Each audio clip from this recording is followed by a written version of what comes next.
Ya, saudara-saudara, saya ingin pertama kali memperkenalkan siapa Pak Antoni Budiawan, kawan diskusi untuk hari ini. Saya katakan kawan diskusi untuk hari ini adalah hanya untuk acara perekaman ini. Tetapi sebetulnya kita berdua ini sudah kenal sangat lama dan sangat erat. Karena kita berdua, kami ini lulusan sekolah yang sama, yaitu Erasmus University di Rotterdam, hanya bedanya jauh. Saya lulus tahun 1963, Antoni lulusnya tahun 1989. Nah, walaupun demikian, karena saya ketika itu ya paling sedikit sekali setahun, tapi sering 2 kali setahun ke Rotterdam karena anak saya juga sekolah di sana, sehingga sering bertemu Pak Antoni Budiawan sebagai mahasiswa dan sering berhubungan. Lalu yang istimewa lagi adalah bahwa begitu lulus sebagai fresh graduate, langsung bergabung dengan sekolah ini, dengan sekolah IB yang sekarang namanya IB KKG School of Business, atau lebih panjang lagi menggunakan nama saya sendiri, Koh Kian Gi School of Business, sebagai berbagai macam. Jadi, dan yang istimewa adalah bekerja di sini, lalu kemudian keluar, berpengalaman di luar, masuk lagi, keluar masuk. Yang terakhir sebagai rektor dari perguruan tinggi ini. Sehingga kami ini sudah kenal lama. Nah, dua-dua ekonom, dua-dua dari sekolah yang sama, tetapi karena perbedaan generasi begitu jauh, maka pengetahuan saya sudah terlampau kuno, dan pengetahuan Pak Antoni jauh lebih up to date. Nah, karena itu saya ingin menanyakan mengenai yang sekarang ramai sekali dibicarakan, yaitu tentang resesi ekonomi, tentang PDB segala macam. Dan utang. Dan utang. Dan utang negara. Utang, ya. Nah, kalau kita bicara soal PDB, kita bicara soal resesi lah. Yang diartikan resesi itu kalau PD-nya merosot. Yang dikatakan economic boom itu adalah kalau PDB-nya naik. Nah, sekarang secara hipotetis saya ini mengadakan hitung-hitungan yang sangat sederhana. Kalau sebuah negara ya mulai dengan PDB 100, nah, bisa ditayangkan sebuah negara mulai dengan PDB 100, naik 5% menjadi 105, naik 5% lagi dari 105 menjadi 110, naik lagi 5% menjadi 115, naik terus sampai puncaknya. Nah, sekarang kita perhatikan di sana, dari 5% berturut-turut 4 tahun, memasuki tahun kelima, naiknya masih naik tapi turun, yaitu hanya 4%. Tetapi kan angkanya masih naik, yaitu 126,45, lalu mencapai puncaknya, yaitu walaupun dia masih plus, tapi cuma 3%, 139. Lalu dia mulai turun, dia mulai minus kan, jadi 132, seperti kita katakan minus lagi, 1% jadi 134, minus lagi 4%, minus 2%, minus, sampai pada akhirnya minus 1% itu kan minus terus. Grafiknya juga menurun, tetapi angkanya 114,87. Kita mulai dengan 100, walaupun meningkat, walaupun menurun terus yang dikatakan resesi, tetapi masih 114,87, lebih tinggi daripada awalnya 100. Kok resah, kok ramai dibicarakan, kenapa? Gitu. Iya, menarik Pak Kuy. Kenapa orang resah melihat bahwa kalau kita punya PDB itu turun terus? Ya, khususnya karena kita tidak bisa membandingkan dengan 100 yang pada saat itu adalah sudah 15 tahun yang lalu. Ya. Kalau 15 tahun yang lalu ya harga semuanya juga masih murah gitu. Jadi kalau kita lihat adalah rakyat akan membandingkan dengan tahun lalu. Kalau saya tahun lalu mendapatnya gaji saya adalah 2 juta, mungkin 10 tahun yang lalu adalah cuma 1 juta, ya saya compare dengan 2 juta dong. Ya. Nah, dengan 2 juta itu, lalu kemudian sekarang pendapatan saya 1,8 juta. Nah, itu yang saya bilang itu resesi. Resesi adalah daya beli saya dibandingkan dengan tahun lalu, nah itu turun. Jadi kalau dibandingkan dengan 10 tahun lalu ya benar naik, tapi semuanya juga naik. Dengan 1,8 juta ya saya sudah tidak bisa beli lagi sesuai dengan apa yang tahun lalu. Nah ini yang kita bicara mengenai karena sudah ada inflasi dan sebagainya, ya terbawa inflasi sehingga daya beli saya juga sudah berkurang dibandingkan dengan tahun yang 10 tahun yang lalu gitu.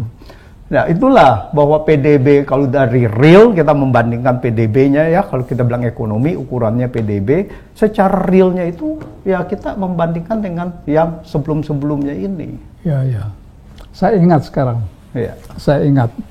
Ketika itu saya ingat memang di dalam perkuliahan dikatakan bahwa PDB itu ada PDB nominal, seperti yang saya katakan itu namanya PDB nominal. Ya. Tapi ada juga PDB real yang sudah dikoreksi dengan inflasi dan ada istilahnya khusus, yaitu PDB yang nominal harus dikoreksi dengan deflator. Deflator namanya, yaitu setelah dikoreksi dengan inflasi jadinya seperti apa, itulah kira-kira yang diartikan Pak Antoni itu kan.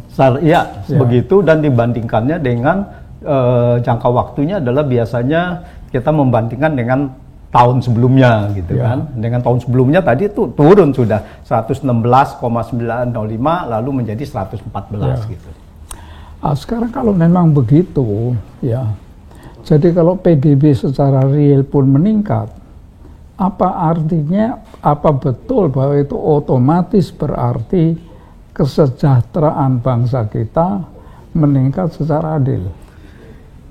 Nah ini satu hal yang sangat menarik, bahwa peningkatan ekonomi ini diharapkan meningkatkan kesejahteraan masyarakat secara umum. Ya, jelas. Tetapi kebanyakan bahwa pembagian kue ekonomi ini tidak merata, Pak Kwik. Jadi ada yang mendapatkan kue yang lebih besar dan ada yang mendapatkan kue yang sangat kecil sekali. Yang begitu termakan inflasi juga habis gitu. Nah ini yang membuat kesenjangan sosial meningkat dan kemiskinan juga meningkat. Nah ini yang terjadi sebetulnya dengan Indonesia. Indonesia ini adalah kesenjangan sosialnya meningkat salah satu yang tertinggi di dunia, dan kemiskinan Indonesia itu menurut data Bank Dunia pada tahun 2019 nih Pak Kwik, itu dengan pendapatan $5,5 AS per hari dengan nilai tukar 2011. Itu terlalu teknis lah. Ya, anggap saja bahwa 52,8% menurut Bank Dunia itu adalah rakyat miskin. Luar biasa kan? Artinya apa? Pembangunan ekonomi selama ini sangat tinggi, tetapi tidak dinikmati oleh kebanyakan rakyat. Ini sangat bermanfaat, karena saya jadi ingat lagi, semua saya ingat lagi ketika zaman saya belajar di sana, dan setelah itu tentu saya sering sekali seperti yang saya katakan, oleh karena mahasiswa-mahasiswa seangkatan saya akhirnya banyak sekali yang menjadi guru besar, sehingga saya ke sana kecuali ya melancong juga berbicara serius dengan mereka.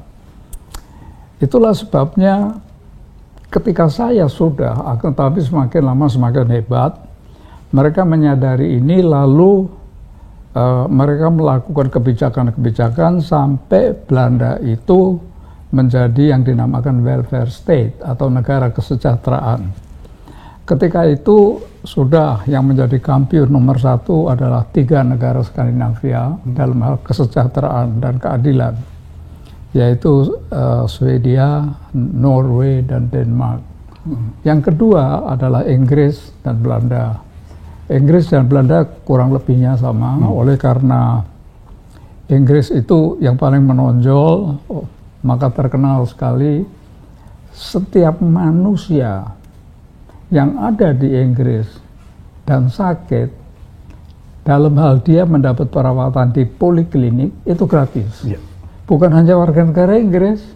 Nah, Belanda mempunyai suatu peraturan, saya baru saja beli yang berlaku untuk tahun 2019. Itu setebal nggak tahu berapa ribu halaman dan terdiri dari sekian banyak undang-undang, sehingga apapun disantuni. Jadi PDB boleh meningkat, tetapi pajak, misalnya pajak pendapatan korporat ketika itu yang tertinggi itu 70%, diraup oleh pemerintah, mereka 30%. Kekayaan dipajaki, waris siapa yang meninggal dipajaki 50% harus bayar tunai. Nah, jadi ketika itu memang timbul pertanyaan, apa nggak marah orang kaya dibegitukan?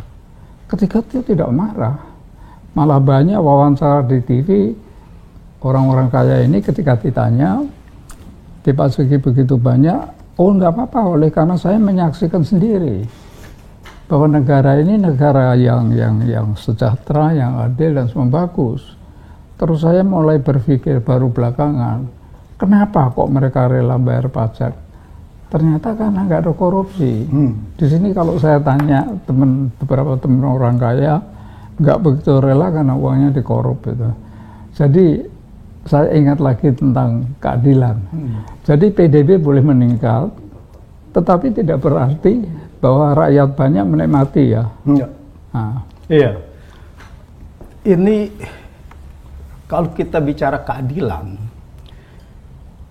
secara nature itu perusahaan, artinya yang mempunyai kapital, orang mempunyai kapital akan mendapatkan hasil yang lebih banyak. Karena kalau dia hasilnya lebih sedikit dari kalau dia bekerja, semua orang akan bekerja. Jadi otomatis yang kapital itu akan menghasilkan uang lebih banyak. Dan itu terbukti dengan research dari Thomas Piketty. Bahwa kapital itu akan meningkatkan returns yang jauh lebih besar. Itu. Dan saya boleh potong ya. Return terhadap kapital menurut Thomas Piketty lebih besar daripada pertumbuhan PDB. Jadi itu di dalam bukunya dia yang pertama yang judulnya The Capital. Nah, itulah yang membuat kesenjangan sosial semakin meningkat. Karena returns dia lebih besar dari PDB, yang lain kecil. Nah, ini yang dibilang bahwa pembagian kue ekonominya yang jauh menyimpang gitu dari average gitu ya, dari itu. Makanya gitu. Itu pertama. Nah, sehingga untuk meningkatkan, mengurangi kesenjangan sosial, maka fiskal atau sistem pajak itu menjadi salah satu instrumen. Memang. Instrumen untuk redistribusi pendapatan itu, gitu. Bukan hanya uang masuk, uang keluar untuk membiayai aparat negara, bayar gaji polisi, polri, jaksa, hakim, bukan hanya untuk itu, akan tetapi juga mempunyai fungsi pengaturan ekonomi. Nah, itu jadi makanya pengaturan ekonomi di mana bahwa mereka yang mempunyai pendapatan lebih besar, lalu kemudian dimintakan pajak untuk membiayai sekolah-sekolah, sehingga sekolah, rumah sakit tadi yang diberikan contoh itu sehingga dapat terjangkau oleh masyarakat gitu. Gratis. Sekolah dasar gratis. Nah, sekarang kecuali gratis diberi melek. Setiap hari otomatis. Nah, sekarang masalahnya di Indonesia ini malah terbalik. Bahwa orang-orang yang mempunyai kapital membayar itu jauh lebih murah, Nah, kenapa kok begitu? Nah, itulah. Sebab yang ada di pemerintahan itu kan semuanya sekolahnya tinggi-tinggi loh. Itu doktor dari Amerika semua loh. Ya, tinggi kan bisa tergantung dia menganut liberalism atau menganut welfare state kan gitu ya. Kalau dia menganut liberalism ya, oligarki ya, kapitalisme gitu, nah itu kan akan menujunya ke sana gitu. Mereka tidak peduli the rest of the people, tetapi memerlukan yang 1% tadi, bahkan 0,1% the richest gitu. Tapi saya kok ragu-ragu. Nah, Saya kok ragu-ragu bahwa para pemimpin kita dari presiden sampai menteri-menteri sampai dirjen itu begitu kejamnya. sekarang bayangkan Pak. Mungkin sekali mereka tidak mengerti persoalan, tidak mengerti yang urusan yang tulis Piketty segala ini. Iya, bisa jadi begitu, tetapi juga di sini kan kita lihat bahwa ada agen-agen juga. Nah, sekarang siapa yang mau pelopor? Kalau kita lihat ya di Amerika juga kan Tea Party itu kan sangat menguasai gitu. Ya. Nah, di Indonesia apakah ada semacam elit yang menguasai itu sehingga lobby-lobby untuk kepentingan mereka? Nah, sekarang bayangkan kalau kita bekerja, pajak yang kita harus bayar adalah untuk bracket tertentu adalah 30%. Sekarang korporasi diturunkan terus. Pajak korporasi sekarang 22%, tahun depan mungkin menjadi 19%. Walaupun labanya bertriliun-triliun. Walaupun labanya bertriliun-triliun. Plus, kalau laba itu dibagikan menjadi dividen, sekarang pajak untuk dividen itu untuk orang kaya itu hanya 10%. Kalau dibayarkan langsung ke yang bersangkutan. Tapi kalau dibayarkannya ke korporasi, ya dengan dia punya holding itu nggak bayar pajak dulu. Jadi uang diparkir di situ gitu kan. Nah, jadi tidak bayar pajak. Nah, inilah yang menunjukkan bahwa penerimaan rasio pajak kita turun. Nah, di sini kita lihat bahwa kesenjangan sosial itu akan semakin meningkat karena fungsi redistribusi pendapatan tadi itu tidak ada, tidak berjalan. Bahkan yang terjadi adalah membebani dalam arti kalau kita lihat BPJS. Sekarang BPJS ini kalau orang yang tidak bisa bayar BPJS, ya itu waktu ada wacana untuk tidak boleh sekolah, tidak boleh ambil SIM. Nah, seperti kayak begini ini gimana gitu kan? Ya, mereka sebetulnya harus disadarkan ya kalau perlu ya dihukum itu karena yang paling basic sekali mereka tidak paham Pancasila dong. Ya, sekarang keadilan sosial dia yang ngerti paham, tidak paham soal itu gitu. Tidak paham dan sengaja tidak paham itu adalah dua hal yang yang kelihatannya yang sulit di kita perkirakan ya. Kalau kita lihat semua tahu mengenai Undang-Undang Dasar 45. Kita tahu pasal 33. Tetapi pelanggaran pasal 33 dan juga Pancasila tadi yang wujudnya adalah keadilan sosial itu kan transparan. Jadi bagaimana dibilang bahwa itu tidak tahu gitu kan? Tapi saya kok tetap tidak bisa membayangkan bahwa para pemimpin kita itu begitu kejam terhadap rakyatnya sendiri. Nah, oke lah, berkaitan dengan itu sekarang saya mau tanya ya. Apa betul bahwa PDB itu definisinya apa sih? PDB adalah barang dan jasa yang diproduksi di dalam negara Republik Indonesia tanpa peduli oleh siapa. Nah, sekarang seandainya ada korporat besar Amerika masuk Indonesia berinvestasi 200 miliar dolar atau kalau perlu 1 triliun dolar. Dan dengan sendiri kan produksinya meningkat hanya oleh satu korporat gitu.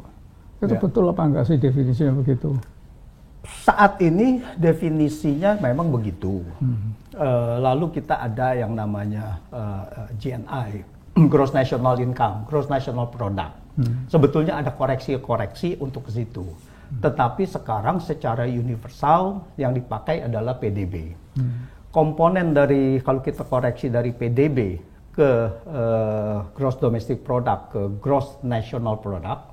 Gross National Product artinya adalah yang dihasilkan oleh perusahaan-perusahaan lokal. Nah, itu memang semakin lama semakin berkurang.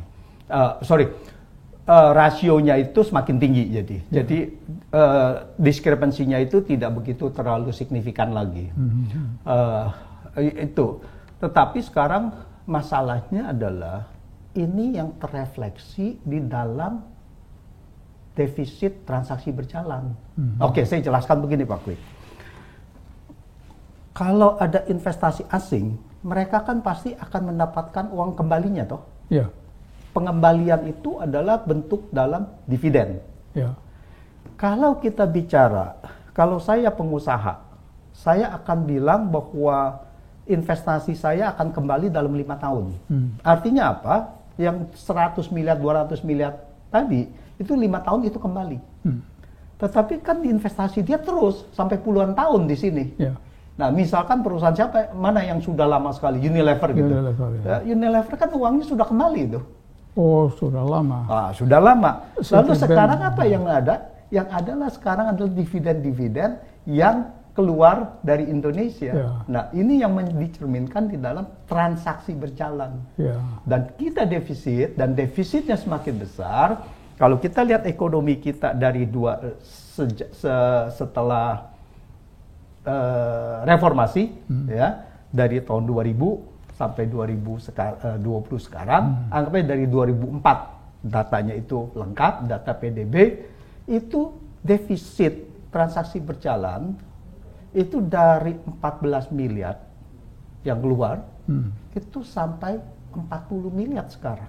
Transaksi berjalan itu apa sih? Nah, transaksi berjalan adalah itu antara uang dari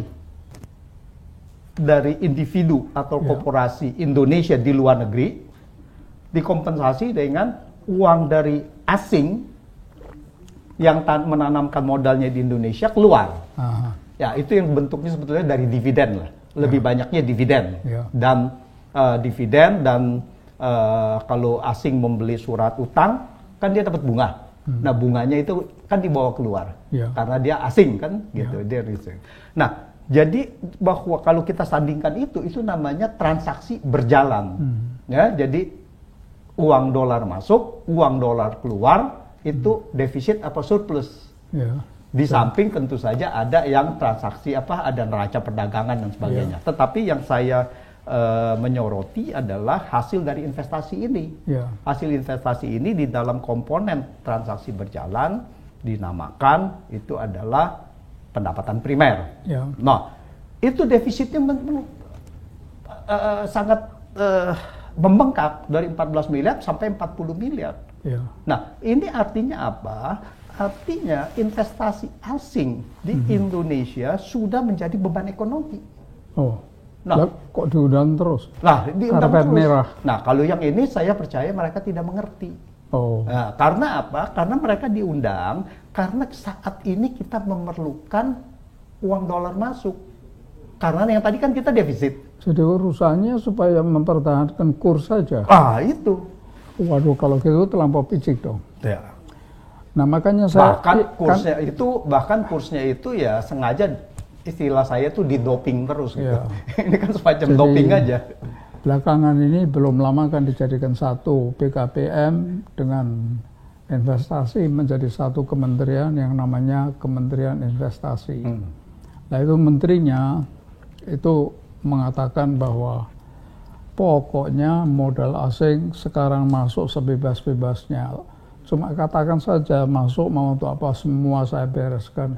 Jadi welcome luar biasa modal asing ini. Sedangkan yang dijelaskan oleh Anda tadi adalah belum tentu menguntungkan rakyat Indonesia. Saya sendiri memang berpikir, oleh karena saya pernah mengalami pengalaman praktis yang lucu gitu.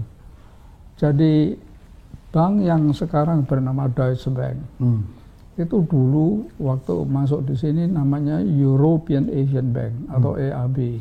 Tapi gedungnya sudah di situ, sudah berbentuk begitu. Ketika itu saya berusaha sebagai agen tunggal dari televisi berwarna yang baru ada. Lumayan, ITT dan Gretz itu. Sehingga ya perusahaan saya bagus dong, oleh karena yang pertama gitu. Jadi saya mendapat kredit dari mereka, kredit kan ada tenornya. Ini berlaku setiap tahun masih.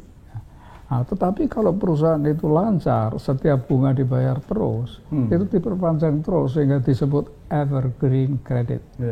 Sebetulnya itu cuma formalitas. Lalu saya diberitahu sebentar lagi tenornya habis akan saya tarik. Loh, kenapa Pak? Karena saya akan membayar bunga terus. Dia mengatakan karena uangnya dibutuhkan untuk membiayai perusahaan-perusahaan Eropa yang bekerja di Indonesia. Loh, jadi kalau begitu, kalau di sini ada bank asing sangat ternama dan dianggap sangat aman, rakyat Indonesia menyimpan uangnya di bank asing, banknya uang ini dipakai untuk membiayai perusahaan-perusahaan asing. Nah, dia memang membawa modal equity sedikit, tapi yang terbesar dia utang dari bank-bank asing. Kalau Bank Indonesia pun sangat suka kalau memberi kredit kepada macam Unilever segala macam. Nah, kalau ini kenapa ini kok sampai bisa ada kebijakan ini, kira-kira apa? Apa hanya butuh dolar supaya dolarnya. Jadi kalau gitu kebijakan ini lebih baik gimmick ya, dolar kuat gitu kan? Iya, jadi ini rupiah kuat. Rupiah. Ini yang menarik karena apa yang dicontohkan Pak Kwik itu bisa menjadi dan sebetulnya terrefleksi di dalam utang negara juga, utang pemerintah, gitu, utang luar negeri khususnya. Tadi kan Pak Kwik begitu ditanyakan, begitu utangnya harus dilunasi, kolaps dong. Ya. Harus cari uang lagi kan? Memang. Harus dari yang lain-lainnya sumber. Saya memang waktu itu kelabakan luar biasa. Sampai akhirnya satu bank diganti dengan 14 bank. Saya ngemis di mana-mana sedikit-sedikit supaya tidak kolaps. Nah, ini yang menarik Pak Kwik. Ini utang negara itu seperti kayak begitu. Artinya saat ini adalah bahwa pemerintah kan utang terus, khususnya dari utang luar negeri. Utang luar negeri kita itu sudah sangat tinggi sekali gitu. Dan utang luar negeri akhir-akhir ini, 5-6 tahun terakhir ini adalah dimotori oleh pemerintah dan BUMN. Artinya peningkatan utang luar negeri itu bersumber dari peningkatan utang pemerintah dan BUMN. Nah, bayangkan kalau investor itu tidak mau menaruh uangnya lagi. Nah, apa yang terjadi dengan rupiah? Nah, rupiah ini bisa anjlok kalau seandainya bilang investor itu tidak mau masuk lagi. Ini yang terjadi 97-98. Tapi ini sekarang kan menguat 14.000 terus. Iya. Yang dulu pernah hampir menyentuh 16.000, 14.000 stabil untuk jangkauan waktu lama. Ya, tapi kalau kita lihat 14.000, 14.500 itu sudah 50% dari zamannya sewaktu masih 9.000. Waktu sekitar tahun 2011, ya lagi kuat-kuatnya 2012. Apalagi kalau kita bandingkan dengan sebelum 2007 gitu, itu sekarang ini sudah dari 9.000, 10.000 udah menjadi 14.000. Nah, kalau mulai tahun 1970 berapa? Waduh, kalau 1970 itu kita cuma $1 636 rupiah ya. Iya. Sekarang sudah 14.000. Kalau 1970 itu masih 300-an. 363 ya. Rupiah. Iya. Jadi tahun 70 sampai sekarang depresiasinya 4.000%. Nah, luar biasa kan? Nah, itu kenapa bisa begitu? Karena sebetulnya transaksi berjalan kita itu defisit terus. Jadi kita itu memerlukan uang, memerlukan dolar untuk kita bayarkan. Ya. Kita punya defisit tadi gitu. Nah, ini kan cash flow aja dari suatu negara keluar. Yang paling utama apa? Neraca berjalan kan terdiri dari neraca perdagangan, neraca jasa. Ya. Dan pendapatan primer yang sekarang ini menjadi beban ini adalah pendapatan primer yang tadi. Kalau kita tidak hitung capital account, nggak kita hitung ya. Iya, kita tidak hitung. Nah, justru capital account itu untuk doping. Untuk kalau ini defisit, lalu kita harus menarik sebesar-besarnya investasi asing gitu. Nah, ini yang saya katakan bahwa ini membahayakan karena kita doping, kita punya defisit. Secara defisit neraca transaksi berjalan ini tidak dibenahi. Jadi kita tidak membenahi ekonomi secara struktural, tetapi kita mengambil jalan pintas karena ini defisit, saya undang investor asing. Yang sebetulnya ini adalah racun gitu. Yang kita makan ini bukan obat gitu, jadi racun gitu. Tapi sebetulnya saya juga bingung ya. Coba saya beri contoh ya. Saya beri contoh. Kalau saya pengusaha, saya berusaha dengan modal sendiri 100 juta rupiah. laba neto 20 juta rupiah neto. Itu berarti yield dari modal, yield dari uang saya, equity capital saya kan 20%. Iya, dari 10 ya. Dari 120 ya. Saya nggak utang sama sekali. Iya. Saya nggak utang sama sekali 20%. Iya, dari 100 ya. Sekarang saya berubah. Saya utang 90 juta. Uang saya sendiri cuma 10 juta. Utang yang 90 juta, saya dikenakan bunga 6%. Jadi laba neto saya menjadi berapa? Jadi harus bayar bunga kan? Harus bayar bunga 6 dari 9. Dikali 90. Jadi 5,4. 5,4 juta. Jadi 20 juta dikurangi 5,4 juta bunga, itu kan 100, masih 13,5 juta. Iya. 13,4 juta. 13,4 juta itu berapa persen dari 10 juta? Iya. Kan 134%. Iya. Kalau saya tidak menggunakan utang, yield saya 10%, 20%. Kalau saya utang 90%, 90 juta saya, yield saya 134%. Iya. Jadi kalau pemerintah utang sebanyak-banyaknya, yield terhadap modal yang sendiri itu berlipat-lipat ganda. Kan betul dong kalau pemerintah utang yang sebanyak-banyaknya. Salahnya di mana? Iya. Salahnya adalah bahwa utang itu kita harus bisa bayar. Benar kita itu. Kita harus bisa bayar. Begitu kita tidak bisa bayar, maka akan terjadi masalah. Masalah di pemerintah kita sekarang, utang sebesar-besarnya, tapi kemampuan bayar semakin tipis. Apa maksudnya kemampuan bayar? Pemerintah kan mempunyai pendapatan. Pendapatannya itu yang utama dari pajak. Dari perpajakan. Ya. Sekarang rasio kita, biasa rasio yang di tax ratio, rasio yaitu penerimaan perpajakan dibandingkan dengan PDB. Ini turun luar biasa. Jadi peaknya adalah, puncaknya adalah 13,3%. Rasio itu pada tahun 2008. Kemudian turun sekarang ini, sebelum krisis lah kita bilang. Sebelum krisis itu turun menjadi 9,8%. Dari 13,3% menjadi 9,8%. Ini penurunan 4% di dalam PDB, ini luar biasa gitu. Apalagi kalau dia kumulatif kan dari setiap tahun begitu.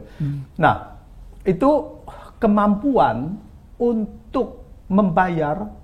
Kita jangan bicara membayar utang, karena utang di dalam negeri itu, atau utang luar negeri pun, itu akan selalu revolver, akan selalu berutang lagi diganti dengan utang yang baru gitu. Tapi ini pembayaran bunga.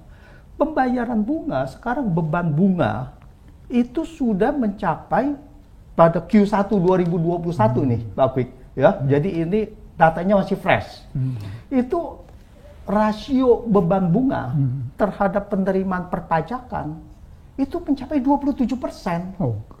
Jadi kita pemerintah mendapatkan uang pajak, perpajakan, lalu harus bayar bunga itu 27%. Yang tersisa itu untuk operasional dan pembangunan, mana bisa.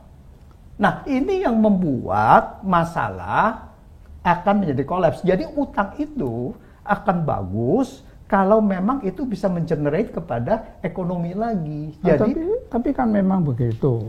Dia utang ini dipakai untuk infrastruktur. Gara-gara infrastruktur, yang pedesaan mempunyai akses di perkotaan. Ekonomi bangkit. Kalau ekonomi bangkit, dikenakan pajak, pemerintah lalu bisa membayar kembali. Persis seperti yang saya contohkan tadi kan. Nah, ini Pak Kwik ini mungkin lupa bahwa pembangunan infrastruktur itu dari pemerintah itu hanya sedikit, Pak Kwik.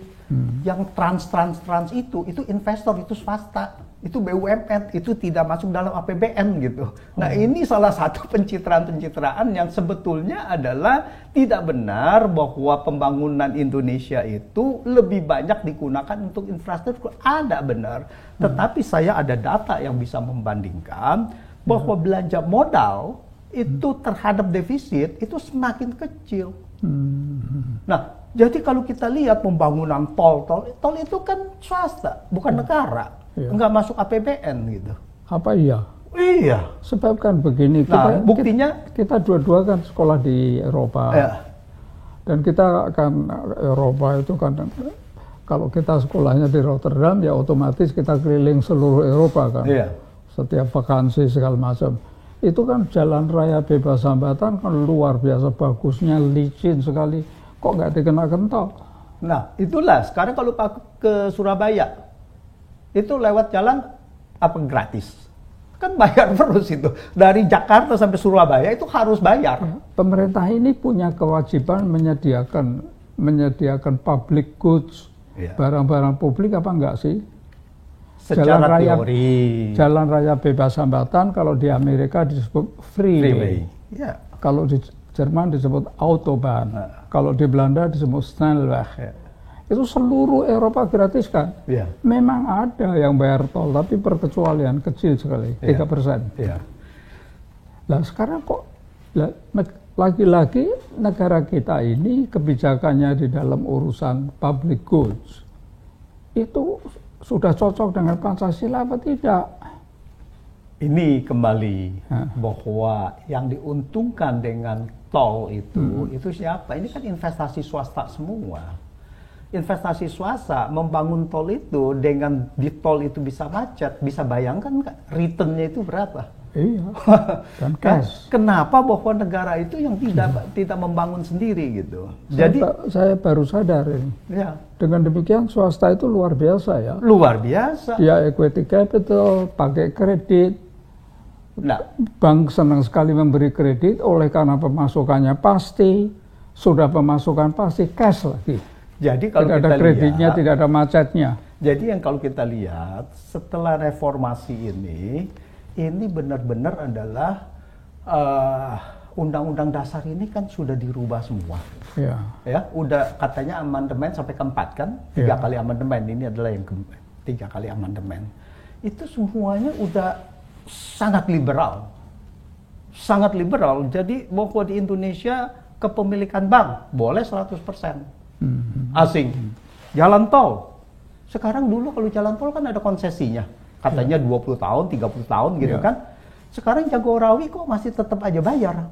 Sudah berapa tahun gitu. Ya. Nah, ini siapa yang menikmati gitu kan? Ya. Kan harusnya udah stop. Jagorawi itu dibangun pada tahun selesai tahun 80 kalau nggak salah. Yang paling baru, yang selalu padat oleh karena strategis dan terpanjang adalah Jalan Cipali. Itu mendatangkan uang berapa itu tiap harinya? Cash terus. Luar biasa gitu. Nah, jadi di sini adalah peran negara untuk membangun infrastruktur, terutama infrastruktur freeway tadi, ini adalah sangat minim. Ya, ya. Ya, jadi ini adalah diberikan kemana ke peran swasta sebesar-besarnya, di mana bahwa kita tahu belum lama ini kan Wijaya Karya anak perusahaannya, WK ya, itu anak perusahaannya itu kan kolaps karena dipaksa untuk membangun tol. Di mana membangun tolnya artinya karena tidak ada investor yang mau, karena tidak visible mungkin, lalu diberikan kepada BUMN, dipaksakan. Rugi. Iya, ya. Saya ingat sekarang. Dulu itu ada yang namanya Perum, perusahaan umum milik negara, dan ada yang Persero. Beda dengan perseroan terbatas. Yang dinamakan perusahaan umum, Perum, itu boleh merugi. Karena perusahaan itu diadakan untuk memberikan jasa dan barang dan jasa publik yang sangat dibutuhkan oleh rakyat, dan itu gratis. Atau dengan harga yang murah, kalau perlu rugi nggak apa-apa. Kalau Persero lain. Persero walaupun milik pemerintah, itu sudah boleh mencari laba seperti PT. Nah sekarang kelihatannya nggak ada perbedaan antara Perum dan Persero. Semuanya PT, perseroan terbatas bentuk hukumnya. Jadi Menteri BUMN mempunyai tugas setiap perusahaan negara bikin untung yang jadi lagi-lagi pertanyaan saya bukan undang-undang dasar yang sudah dirubah. Pancasilanya ini di mana gitu? Ya, Pancasila ini kan kalau kita bicara undang-undang dasar kan payungnya kan adalah Pancasila juga. Ya. Ya, kalau undang-undang dasarnya sudah dirubah, lalu kepada yang tidak lagi berkiblat kepada Pancasila yang dicita-citakan, ya berarti kan semuanya sudah berubah di dalam praktiknya. Itu pertama. Jadi kalau kita lihat mengenai Persero dan Perum, sekarang ini Perum itu juga harus mendapatkan laba. Ya. Jadi sudah tidak ada lagi yang namanya bahwa ini menjadi public domestic obligation dan sebagainya gitu kan, sudah tidak ada lagi gitu. Jadi kalau kita lihat Bulog saja sekarang sudah dibikin Perum dan sudah diharapkan mendapatkan profit. Kok aneh? Itu Bulog gitu. Jadi Bulog itu sebetulnya kan terusan dari zaman Belanda yang namanya egalisasi fonds. Ya. Fonds itu dana, egalisasi itu egalisasi. Jadi kalau harganya rendah, stabilitas, dia beli. Ya. Kalau harga turun, dia beli. Ya. Jadi Bulog itu boleh rugi, boleh apa, asal harganya stabil, adil untuk para petani, dan adil untuk konsumen, itu gitu kan. Nah, kalau harus cari untung ya bubar, karena Bulog itu bahan pokok loh. Nah, itulah. Apa betul begitu? Oh iya, sekarang itu adalah makanya Bulog kemarin bahwa kita ada rencana impor beras. Ya, yang minta impor siapa?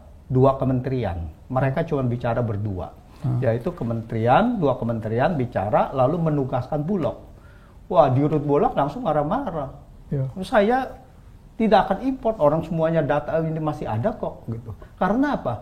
Waktu 2018 Bulog itu ditugaskan untuk impor 1,8 juta beras. Dan sampai sekarang berasnya masih ada. Karena fungsi dia stabilisator harga, di mana harga ini beras yang dia beli itu tidak bisa dijual. Karena kalau dia jual, ini harga akan turun gitu. Ya, karena ternyata produksi dalam negeri 2019 itu baik gitu. Jadi kalau dia langsung jual itu masalah gitu. Dan dia juga tidak berani write off, tidak berani jual rugi. Karena kalau berani jual rugi kan kita tahu kalau BPK kan akan menanyakan, ini kenapa rugi? Jadi temuan gitu kan. Jadi untuk BUMN itu lebih enak, pokoknya biarpun barang busuk, ya tapi ada buktinya, saya tidak dianggap macam-macam gitu kan. Kalau seandainya saya jual rugi, wah nanti disangkanya ini ada mainan apa Anda jual rugi gitu kan. Merugikan keuangan negara. Nah, merugikan keuangan negara. Nah inilah sekarang masalah-masalah itu. Istilahnya merugikan keuangan negara adalah merugikan dalam bentuk uang. Iya. Kalau kerugian negara tidak dalam bentuk uang, itu nggak dianggap korupsi. Ya. Kira-kira begitu kan. Tapi ini kita sudah bicara lama. Semakin lama semakin seru dan banyak sekali aspek yang kita bicarakan. Cuma saya khawatir yang nonton ini itu bosen. Iya. Jadi Anda masih punya topik apa lagi yang bisa kita bicarakan? Sebagai topik yang terakhir dan singkat itu. Begitu. Yang lain-lain kita sambung lain kali. Nah, sekarang saya balik mau menanyakan kepada Pak Kwik nih, Pak Kwik. Pak Kwik kan pernah sempat untuk berhubungan dengan IMF, Bank Dunia dan sebagainya gitu kan, sewaktu menjadi Menko. Nah, ini kita lihat, ini bagaimana kalau kita lihat perkiraan ekonomi, proyeksi ekonomi kok semakin ngawur gitu. Ya, bahwa dikatakan kuartal 1 ini akan bertumbuh menjadi 2,1%, ternyata minus 0,74%. Sekarang tahun 2021, apakah benar bahwa ekonomi kita masih bisa tumbuh 5%?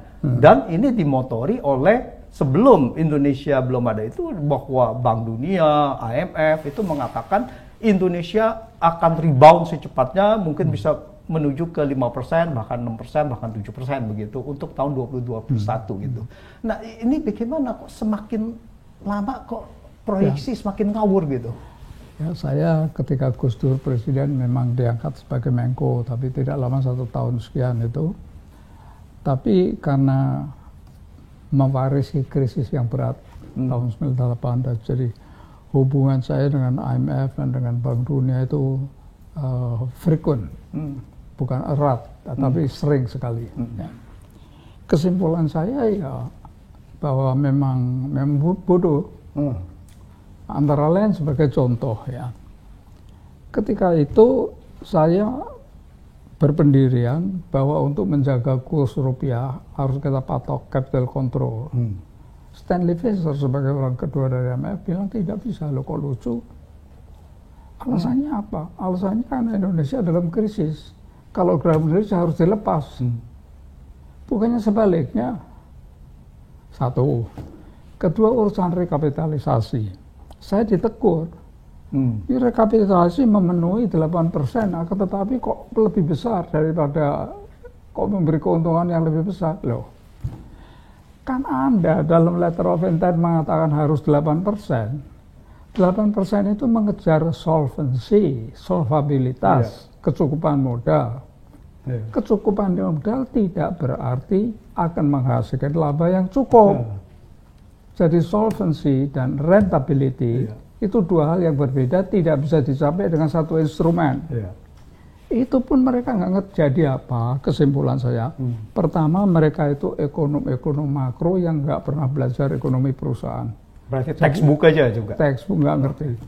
Kecuali itu, ya lepas dari IMF dan World Bank, saya pernah menulis ya. Sebetulnya para ahli itu bisa dibagi 3 kelas lah. Kelas 1 yang terbaik itu tidak dilepas oleh negaranya, dibutuhkan untuk negaranya sendiri. Amerika ya untuk Amerika, Eropa untuk Eropa. Yang kedua, dilepas, boleh bekerja, diberikan kepada ini kebiasaan, nggak tahu World Bank juga saya kira itu diberikan kepada negara-negara yang setara. Amerika boleh ke Eropa ini. Yang kelas 3 diberikan kepada emerging market. Emerging market tentu ada yang hebat, ada yang tidak. Ketika itu Indonesia masuk emerging market. Jadi semua expatriate, orang asing yang ada di sini, sebetulnya kelas 3. Kelas 3 itu? Kelas 3. Yang kelas 4 diberikan kepada negara-negara Black Africa. Jadi kalau ditanya apa bodoh? Bodoh. Oleh karena saya terus-menerus berkelahi, setelah saya lepas sama sekali dari pemerintahan, setelah itu kan saya di Bappenas 3 tahun juga masih ada urusan, karena ex officio menjadi anggota KKSK. Nah, setelah lama saya didatengin oleh satu tim di bawah pimpinan Dr. Takagi dari Jepang. Dia mengatakan kami ini tim Individual Evaluation Department. Loh, jadi Anda di IMF membentuk departemen evaluasi untuk kebijakan IMF sendiri? Iya, dia bilang. Loh kenapa? Karena kami banyak dikritik. Nah, lalu guru besar kita bersama, Profesor Bertevin, dia kan pernah jadi top man-nya, orang nomor 1 dari IMF. Nah, tetapi periodenya dia habis atau bahkan sebelumnya dia turun. Diminta-minta lagi dia cerita pada saya pribadi, dia nggak mau. Dia mengatakan, aduh kebijakannya ngawur semua. Nah, jadi kesimpulan saya di dalam praktek dengan mereka, memang bodoh. Cuma mereka pakaiannya pakai sus, dasi, lalu bule, lalu. Nah kita ini masih mempunyai inlander kompleks. Kalau berhadapan mereka masih menganggap mereka pandai. Ini yang kecuali itu ada satu, saya tidak akan cerita, saya hanya akan merujuk, tolong baca buku saya yang judulnya Nasib Rakyat Indonesia dalam Era Kemerdekaan. Karena di situ saya mengutip John Pilger dan saya mengutip Bradley Simpson. Sejak 1967 itu sudah dirancang secara internasional, Indonesia harus digerjok utang terus. Sudah jelasnya bukan main. Karena yang menulis bukan orang sembarangan. Bradley Simpson itu Direktur Arsip Nasional Amerika. Dia punya data semua. Gitu.